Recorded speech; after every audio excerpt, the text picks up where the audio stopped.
Once upon a midnight dreary, while I pondered weak and weary over many a quaint and curious volume of forgotten lore, while I nodded, nearly napping, suddenly there came a tapping, as of someone gently rapping at my chamber door. "'Tis some visitor," I muttered, rapping at my chamber door. "Only this, nothing more." Distinctly I remember it was in the bleak December, and each separate dying ember wrought its ghost upon the floor. Eagerly I wished the morrow, vainly I had sought to borrow from my book surcease of sorrow, sorrow for the lost Lenore, for the rare and radiant maiden whom the angels name Lenore, nameless here forevermore.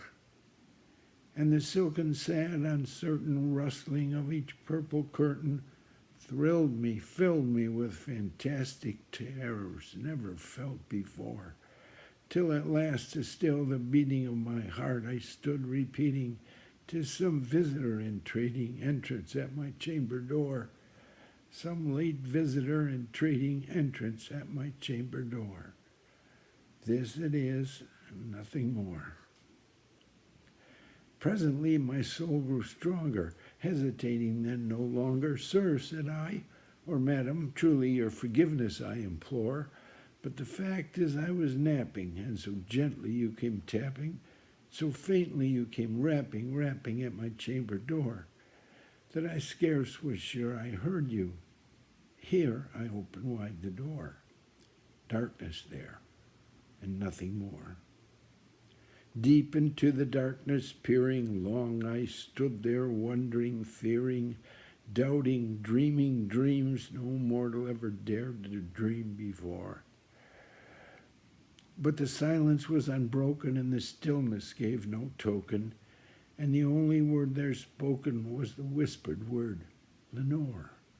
This I whispered, and an echo murmured back the word, "Lenore." Merely this, nothing more. Back into the chamber turning, all my soul within me burning, soon again there came the tapping, somewhat louder than before. "Surely," said I, "surely that is something at my window lattice.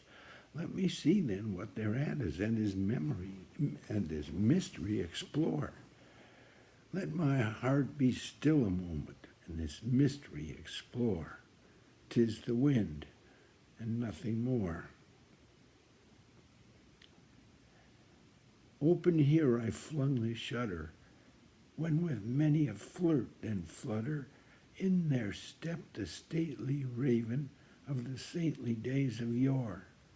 Not the least obeisance made he, not a moment stopped or stayed he, but with mien of lord or lady perched above my chamber door, perched upon a bust of Pallas just above my chamber door, perched and sat, and nothing more.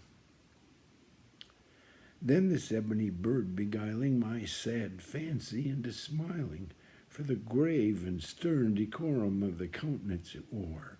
"Though thy crest be shorn and shaven, thou," I said, "art sure no craven, ghastly, grim, and ancient raven, wandering from the nightly shore. Tell me what thy lordly name is on the night's Plutonian shore." Quoth the raven, "Nevermore." Much I marveled this ungainly fowl to hear discourse so plainly, though its answer little meaning, little relevancy bore.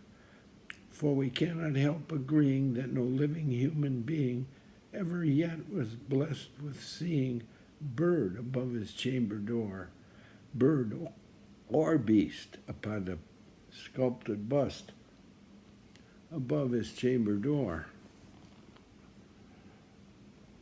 with such a name as Nevermore. But the raven, sitting lonely on the placid bust, spoke only that one word, as if his soul in that one word he did outpour. Nothing farther than he uttered, not a feather than he fluttered, till I scarcely more than muttered, "Other friends have flown before.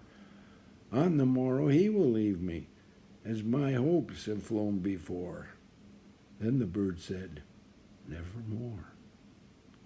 Startled at the stillness broken by reply so aptly spoken, "Doubtless," said I, "what it utters is its only stock and store, caught from some unhappy master whom unmerciful disaster followed fast and followed faster till his songs one burden bore, till the dirges of his hopes that melancholy burden bore, of never, nevermore." But the raven, still beguiling my sad fancy into smiling, straight I wheeled a cushioned seat in front of bird and bust and door.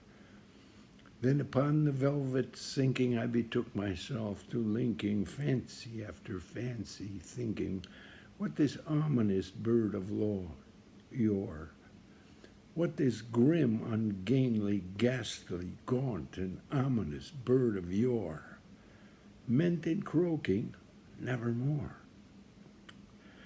This I sat, engaged in guessing, but no syllable expressing to the fowl whose fiery eyes now burned into my bosom's core.